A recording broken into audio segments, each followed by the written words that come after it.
You know అంటే చూడండి, యవ్వనంలో ఉన్నప్పుడు లేక నీ దగ్గర ఒక డబ్బులు ఉన్నప్పుడు ఒక 10 లక్షలు, ఒక 50 లక్షలు, కోటి రూపాయలు ఉన్నప్పుడు కళ్ళగంటా ఉంటాం. ఏం చెయ్యాలా ఈ కోటి రూపాయలతో, ఏ వ్యాపారం పెట్టాలా, అవునా, ఏ ఇల్లు కొనాలా, రాత్రి పగలు కాఫీ తాగుతావు, టీ తాగుతావు, అన్నం తింటా ఉంటావు, కళ్ళగంటా ఉంటావు. You will be dreamer. ఎప్పుడైతే కోటి రూపాయలు పోయి ఒక కోటి రూపాయలు అప్పు వచ్చిందో నీ పరిస్థితి మారిపోతుంది. కళ లేదు, ఏమి లేదు, బతుకుదామా సస్తామా, ఎందుకు ఈ జీవితం, ఇంత అప్పు అయిపోయారు. అందరూ చెప్తా ఉంటారు మా దగ్గరికి, బ్రదర్ ఇంటికి వచ్చి తిట్టి వెళ్ళిపోతున్నారు బ్రదర్, మేము తలుపులు వేసుకొని లోపల కూర్చుంటున్నాం.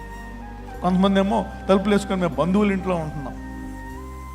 నేను వాళ్ళు వచ్చే టైంకి అవమానాలతో మేము తట్టుకోలేకపోతున్నాం.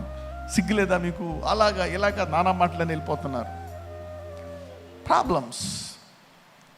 ఎప్పుడైతే మనం కష్టాల్లో ఉంటామో మనకి ఫ్యూచర్ మీద అంటే ఆశలు ఉండవు, డ్రీమ్స్ ఉండవు.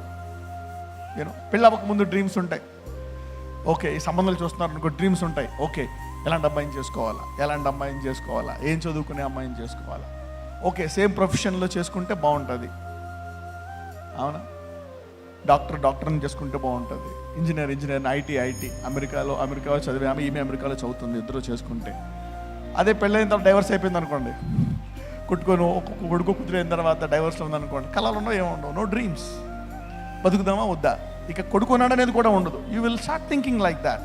అయితే దేవుడు నీవు ఎటువంటి స్థితిలో ఉన్నా సరే నీ యొక్క చెరను ఆయన తిరిగి రప్పించి మరి కళ కనిన వారి వలె నీ జీవితాన్ని మారుస్తాడంట మళ్ళా. హల్లెలూయా.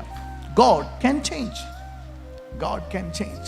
నీకు ఏదన్నా ఒక మరణకరమైన రోగం వచ్చింది అనుకోండి, కళ్ళు ఉండవు, ఏముండవు, ఫ్యూచర్ మీద ఆశలు ఉండవు, ఏముండవు. You don't have a vision, you don't plan. నీవంతా ఇంకా బతుకు జీవుడా అన్నట్టు ఉంటావు అనమాట. ఎలాగ దీని నుంచి బయటికి రావాలా, ఎందుకు ఇలా అయిపోయింది, నేనేం చేశాను.